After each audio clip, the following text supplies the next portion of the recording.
قال اللہ تبارک و تعالی فی الکلام المجید والفرقان الحمید لعنت اللہ علی الظالمین وقال النبی صلی اللہ علیہ وسلم اتق دعوت المظلوم فإنه لیس بینہ وبین اللہ حجاب صدق اللہ العظیم۔ رسول پاک، نبی پاک، شاہ لولاک، نبی اکرم، شفیع اعظم، نور مجسم، سرور دو عالم صلی اللہ علیہ وآلہ وسلم نے حضرت سیدنا معاذ بن جبل رضی اللہ تعالی عنہ کو جب یمن کا گورنر، محافظ اور حاکم بنایا، متعین فرمایا، تو اس وقت کافی نصیحتیں کی، متعدد نصیحتیں فرمائی۔ ان میں سے ایک نصیحت یہ تھی کہ اتق دعوت المظلومی، فرمایا حضور نے کہ مظلوم کی بد دعا سے بچو۔ کیوں؟ فَإِنَّهُ لَيْسَ بَيْنَهُ وَبَيْنَ اللَّهِ حجاب، کیونکہ اس کے اور اللہ کے درمیان کوئی پردہ نہیں ہوتا۔ اس نصیحت میں ظلم و ستم سے بچنے کی تلقین فرمائی۔ ظلم ایک عام اور عربی زبان کا لفظ ہے، ظلم یظلم سے ظلم نکلا ہے۔ عربی زبان میں کہتے ہیں کہ ظلم طریق، کہ وہ شخص سیدھے راستے سے ہٹ گیا، یعنی اس نے صحیح راستہ چوز نہیں کیا۔ اسی طرح الظلام، ظلام اس شخص کو کہتے ہیں بڑے جو غصے کی نظر سے دیکھے، حقارت کی نظر سے دیکھے، ترچھی نظر سے دیکھے۔ ظالم جب ظلم کرتا ہے تو بڑے غصے، حقارت اور ترچھی نظر سے دیکھتا ہے، اس کو عربی میں الظلام کہتے ہیں۔ اسی طرح ظلم البعیر ایک لفظ ہے، یہ عرب اس وقت بولتے تھے جب اونٹ کو بغیر کسی بیماری کے ذبح کیا جاتا تھا۔ اونٹ عرب کے ہاں بڑی قدر و قیمت والی چیز تھی، مگر جب بغیر کسی وجہ، بغیر کسی سبب، بغیر کسی بیماری کے اس کو ذبح کیا جاتا تھا تو کہتے تھے ظلم البعیر۔ اسی طرح ظلم اللیل، رات تاریک ہو گئی، رات تاریک ہو گئی۔ رات تو ویسے ہی تاریک ہوتی ہے، مگر جب رات کے اندھیرے نظر آتے ہیں تو پھر کہتے ہیں ظلم اللیل، رات بہت تاریک ہو گئی۔ تو ظلم کرنے والا ظالم بغیر کسی گناہ کے مظلوم کو اپنی زیادتی کا نشانہ بناتا ہے، اور وہ اپنے آپ کو گھسیٹ کر تاریکیوں کی طرف لے کر جا رہا ہوتا ہے۔ اسی لیے عربی میں نظلام کہتے ہیں کھٹن والے کام کو۔ ظالم اپنی زندگی کو انتہائی خوفناک اور کھٹن والے راستے پر چلانے کے لیے تیار ہوتا ہے۔ تو ظلم کی جامع تعریف کیا ہوئی کہ وضع الشیء بغیر محل، فرمایا کہ کسی شے کو اس کے اصل مقام سے، اس کی خاص جگہ سے ہٹا دینا، او نقص، یا کسی چیز میں نقص پیدا کر دینا، او زیادت، یا کسی چیز میں زیادتی کر جانا، اور او عدول انزلنی، یا کسی چیز سے اعراض کر جانا، یعنی اس وقت اس چیز کا جو تقاضا تھا اس کو پورا نہ کرنا، یہ ظلم ہے۔ کسی چیز کو اس کی جگہ سے ہٹانا، کسی چیز میں نقص پیدا کرنا، کسی چیز میں زیادتی کر جانا، یا کسی چیز کا تقاضا پورا نہ کرنا، اسے ظلم کہتے ہیں۔ حضرت انس کی ایک حدیث مبارکہ ہے جو اس بات کو مزید واضح کر دیتا ہے۔ وہ ہے کہ نبی پاک شاہ لولاک صلی اللہ علیہ وآلہ وسلم نے فرمایا کہ الظلم ثلاثہ، کہ ظلم تین طرح کا ہوتا ہے۔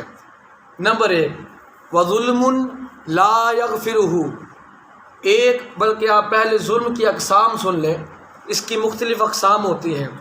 ظلم بین الانسان و بین اللہ، ایک ظلم وہ ہوتا ہے جو انسان، بندے اور اللہ کے درمیان ہوتا ہے، اسے شرک کہتے ہیں۔ یعنی بندہ اللہ کے علاوہ کسی کو معبود سمجھے، کسی کو مسجود سمجھے، کسی کو مسجود سمجھے، کسی کے در پہ جھکے اللہ کو چھوڑ کے، یہ شرک ہے۔ اسی کا قرآن پاک نے کہا کہ ان الشرک لظلم عظیم، کہ سب سے بڑا ظلم شرک ہے۔ نمبر 2، ظلم بینہ و بین الناس، دوسری ایک وہ ظلم ہوتا ہے جو بندے اور لوگوں کے درمیان ہوتا ہے، بندے اور مخلوق کے درمیان ہوتا ہے، کسی کی چیز پہ ناجائز قبضہ جما لینا یا کسی کا حق ادا کرنے میں ڈیلے کرنا یا وغیرہ وغیرہ۔ نمبر 3، ایک وہ ظلم ہوتا ہے کہ ظلم بینہ و بین النفس، کہ بندے اور نفس کے درمیان ظلم ہوتا ہے۔ حضور نے فرمایا کہ الظلم ثلاثہ، ظلم 3 طرح کے ہیں۔ وظلم لا یغفرہ، ایک ظلم وہ ہے جسے اللہ نے معاف ہی نہیں کرنا، بولو جسے اللہ نے۔ وظلم یغفرہ، ایک وہ ظلم ہے جسے اللہ معاف فرما دے گا۔ وظلم لا یترکہ، ایک ظلم وہ ہے جسے اللہ چھوڑے گا نہیں۔ وَأَمَّا الظُّلْمُ الَّذِي لَا يَغْفِرُهُ اللَّهُ، رہا وہ ظلم جسے اللہ معاف نہیں کرے گا، وہ شرک ہے۔ بولیے وہ کیا ہے؟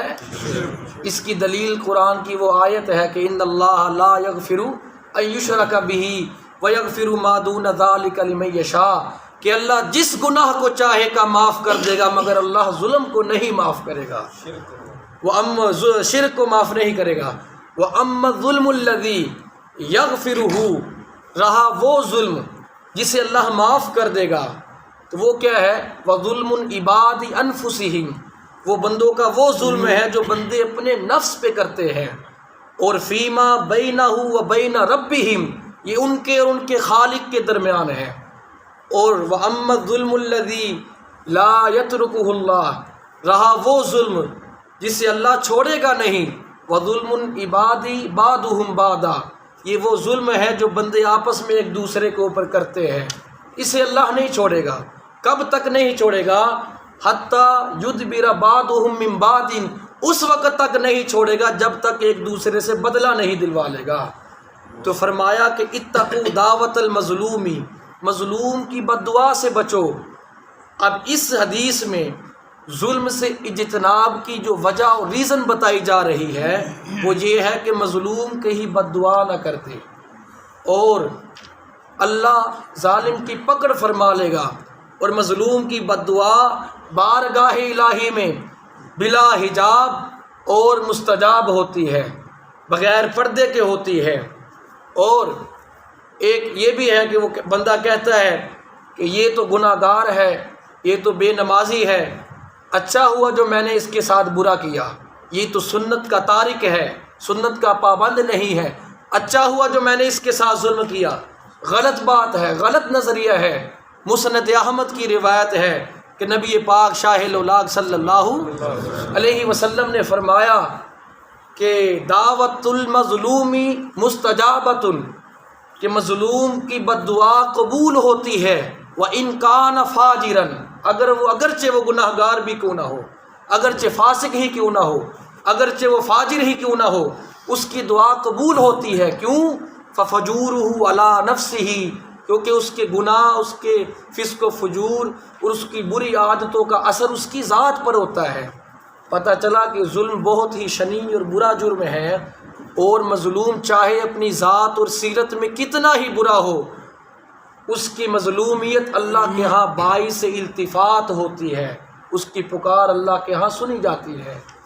حضرت علی سے ایک روایت ہے شعب الایمان للبیہقی میں کہ نبی پاک شاہ الاولاق صلی اللہ علیہ وآلہ وسلم نے فرمایا ایاک دعوت المظلوم، مظلوم کی بد دعا سے بچو، فإنما یسأل اللہ حقا، کیونکہ وہ اللہ سے اپنے حق کا سوال کرتا ہے، اپنے حق کو طلب کرتا ہے، حق کو مانگتا ہے۔ اور وَإِنَّ اللَّهَ لَا يَمْنَعُ ذَا حَقٍّ حَقًّا، اور اللہ کسی حقدار کا حق دینے سے نہ منع کرتا ہے نہ محروم کرتا ہے۔ تو مظلوم کی بد دعا سے بچو۔ یہاں ایک اور بات ذہن نشین کیجئے کہ مظلوم کو بقدر ظلم ہی بدلہ لینے کا اختیار ہے، اور اگر آپ معاف کر دیں، اگنور کر جائیں، صبر کر جائیں اور اس کو معاف کر دیں، تو اس کو زیادہ افضل قرار دیا گیا، گویا کہ انتقام لینے والا صاحب رخصت ہے اور معاف کرنے والا صاحب عظیمت اور صاحب فضیلت ہے۔ اور اگر ظالم کو معاف کر دیا جائے تو وہ شیر نہ بنے، بلکہ ڈرے اللہ سے اور فکر کرے کہ کہیں لاوا پک نہ جائے اور بد دعا نکل نہ جائے مظلوم کی۔ اگر مظلوم کی بد دعا نکل گئی اللہ کے عرش کو ہلا کے رکھ دے گی، تو پھر ہمیں اللہ کی پکڑ اور عذاب سے کوئی نہیں بچا سکے گا۔ اللہ سے دعا ہے اللہ تعالی ہمیں ظلم سے ہماری حفاظت فرمائے، اور جو کچھ سنا ہے اس پہ عمل کی توفیق عطا فرمائے۔